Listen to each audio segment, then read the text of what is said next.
Top उतारो और घूम जाओ।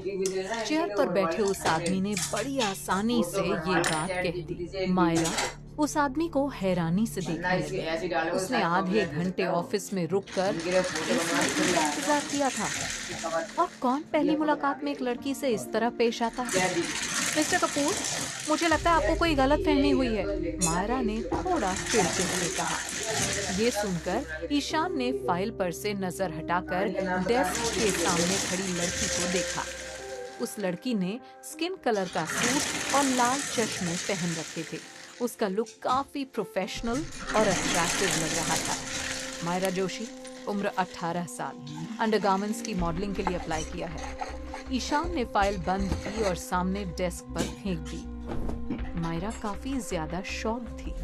उसकी उम्र 18 कैसे हो सकती है? और वो मॉडलिंग के लिए क्यों अप्लाई करेगी, वो भी अंडरगारमेंट्स की? वो सोचने लगी कि आखिर ये सब चल क्या रहा है। तभी अचानक से मायरा के माइंड में एक बात आई। इन दिनों ये अफवाह फैल रही थी कि कपूर फैमिली के हेड मेंबर अपने पोते ईशान कपूर के लिए एक बहू ढूंढ रहे हैं और द वेडिंग कंपनी जहां मायरा काम करती थी उसे इस अफवाह से रिलेटेड एक्सक्लूसिव खबरें चाहिए थीं। इसलिए उन्होंने मायरा का ये फेक बायोडेटा तैयार किया और उसे ईशान के पास भेजा। फिर मायरा ने तुरंत अपना कार्ड निकालकर ईशान को पकड़ाया। मिस्टर कपूर, मैं द वेडिंग कंपनी में काम करती हूँ। मुझे उम्मीद है कि हमें आपकी लाइफ के इम्पोर्टेंट इवेंट्स को प्लान करने का चांस मिलेगा। ईशान के चेहरे पर हल्की मुस्कान थी। उसने कोई रिप्लाई तो नहीं दिया, पर उसकी नजरें माया के ब्यूटीफुल फिगर पर ही टिकी हुई थीं। सूट का कलर बिल्कुल मायरा की स्किन से मैच हो रहा था। सच में इस लड़की की खूबसूरती काफी हटकर थी। ईशान के यूं घूरने से मायरा थोड़ा अनकंफर्टेबल फील करने लगी। उसने अपनी मुट्ठी को कसकर बंद कर लिया। अफसोस हालात ऐसे थे कि वो रिएक्ट भी नहीं कर सकती थी। पता नहीं क्यों, पर मायरा भी खुद को ईशान को देखने से रोक नहीं पा रही थी। उसके फेस कट और उसकी पर्सनालिटी से साफ नजर आ रहा था कि वो किसी रईस घर से है। ईशान किसी घमंडी बॉस से कम नहीं लग रहा था, पर मायरा को ये चेहरा जाना पहचाना सा क्यों लग रहा था। दिमाग पर काफी जोर देने पर मायरा को कुछ याद आया। उसका बेटा इस लड़के की तरह क्यों दिखता है? कहीं ईशान ही तो वो लड़का नहीं जिसके साथ 6 साल पहले? मायरा के दिल में उलझनें बढ़ती जा रही थी। तभी ईशान की आवाज ने उसे ख्यालों से बाहर निकाला। मिस मायरा, आप अपने काम को लेकर काफी डेडिकेटेड नजर आती हैं। तो मुझे एक वजह दीजिए कि मैं आपकी कंपनी को अपना इवेंट्स प्लानर क्यों बनाऊं। ये सुनते ही मायरा ने तुरंत खुद को नॉर्मल किया। फिर उसने बड़े प्यार से कहा, मिस्टर कपूर, अगर आप हमारी कंपनी के वीआईपी कस्टमर बनते हैं तो आपको खुद के लिए एक परफेक्ट वाइफ ढूंढने में बिल्कुल परेशानी नहीं आएगी। हम आपकी हर ज़रूरत का ख्याल रखेंगे। मिस मायरा, आप मुझे बस अपनी मीठी मीठी बातों से मनाना चाहती हैं। ईशान ने उसे बीच में ही टोक कर कहा। मायरा को ये बहुत अजीब लगा। मायरा ने अपने चेहरे पर मुस्कान बरकरार रखी। मिस्टर कपूर, आप जब चाहें हमारी कंपनी आ सकते हैं। हमें खुशी होगी अगर हम आपसे और डिटेल में बात कर पाएं। हम वादा करते हैं कि हम आपके कीमती वक्त को यूं बर्बाद होने नहीं देंगे।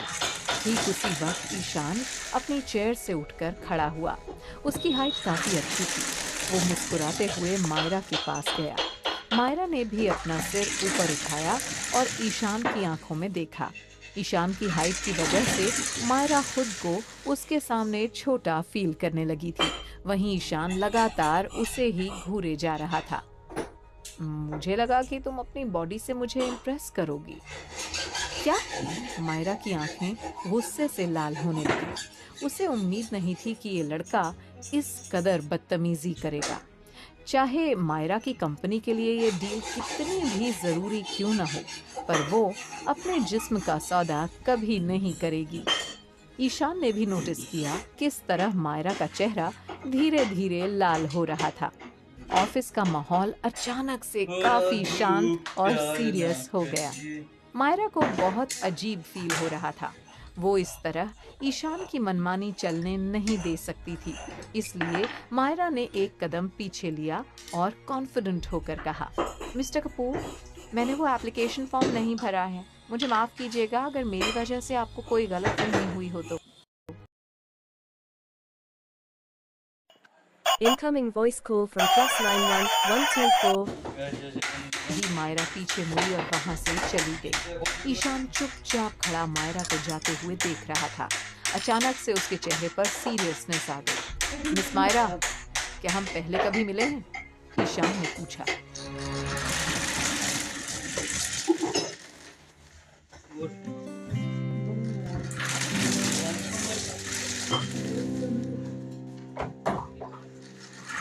वैसे ईशान एक बड़ा सेलिब्रिटी है जिसका फाइनेंस, आईटी, रियल एस्टेट और कई चीजों का बहुत बड़ा बिजनेस एम्पायर है।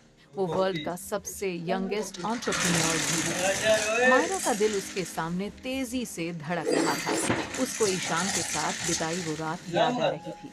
वो सब याद करके उसका शरीर बर्फ की तरह ठंडा हो गया था। मायरा पूरी तरह से श्योर नहीं थी कि उस रात वो लड़का ईशान ही था, पर दिमाग कह रहा था कि वो ईशान ही है। ईशान ने उसे याद दिलाते हुए कहा, 6 साल पहले मायरा। ईशान ने उसकी बाहों को मजबूती से पकड़ लिया। मायरा को उसका इस तरह से उसे टच करना बिल्कुल भी अच्छा नहीं लगा।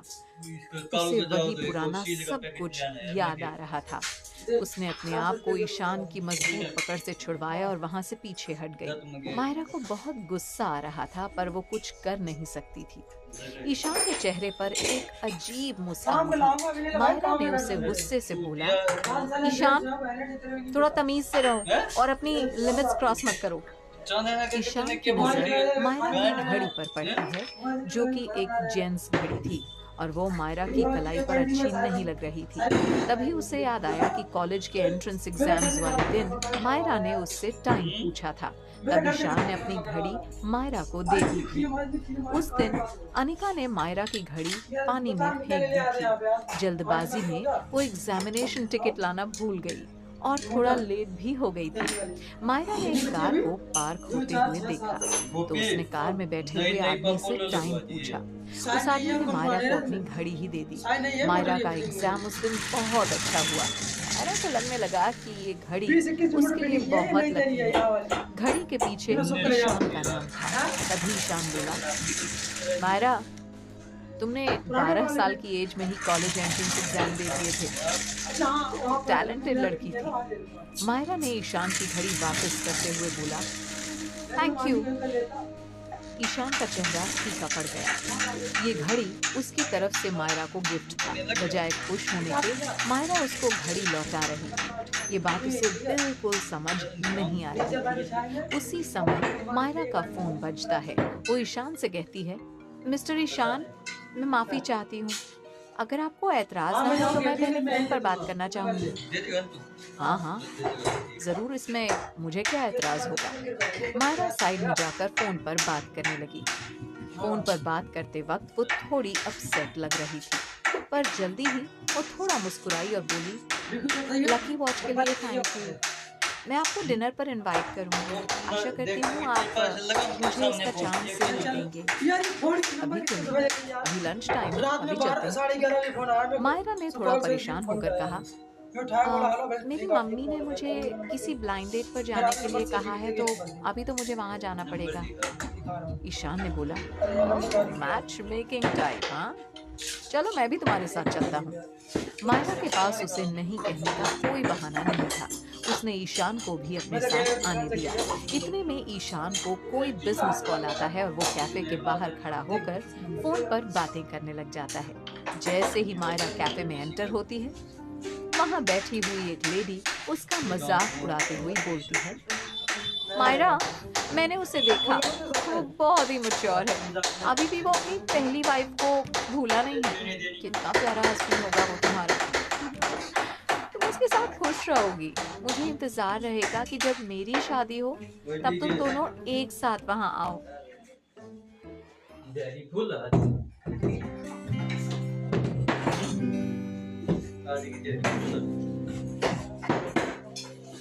कुछ लोगों को दूसरों को दर्द देकर ही खुशी मिलती है।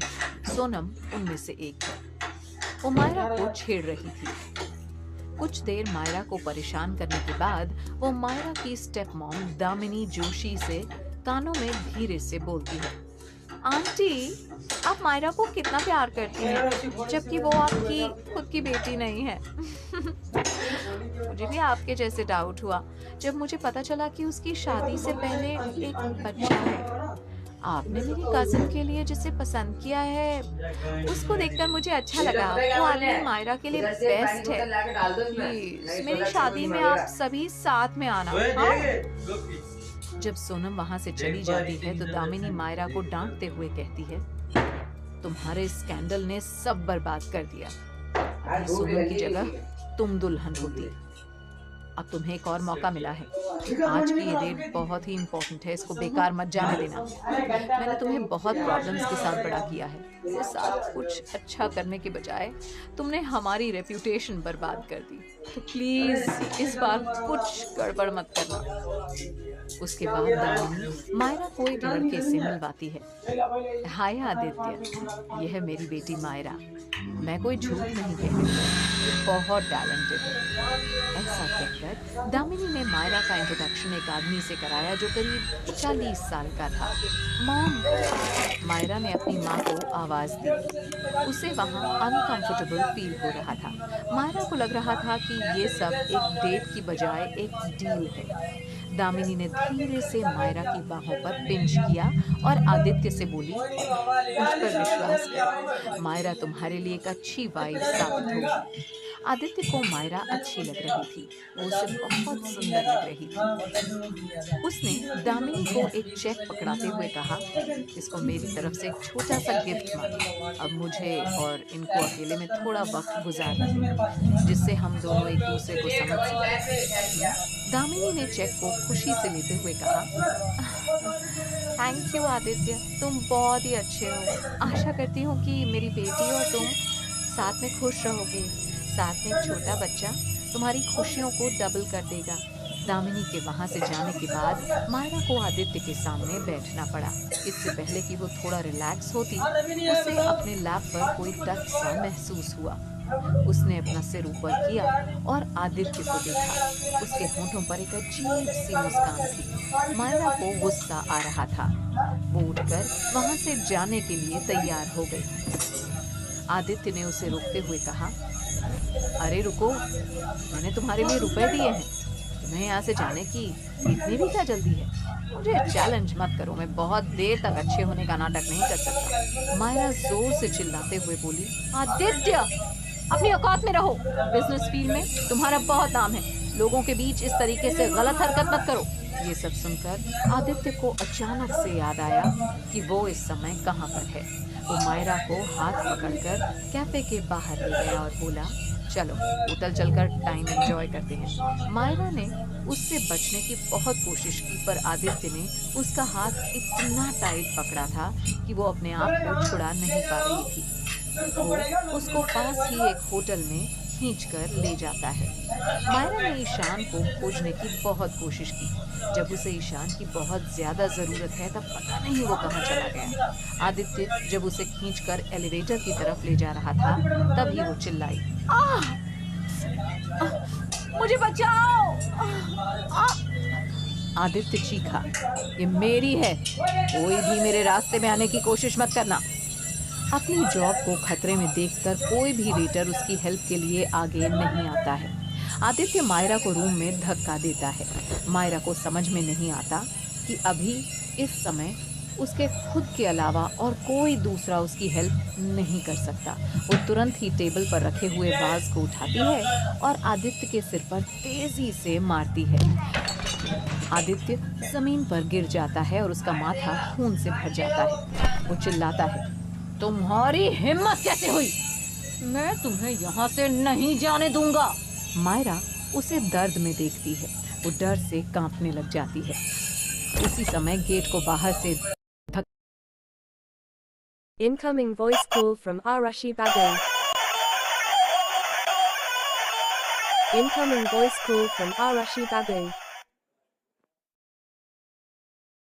Incoming voice call from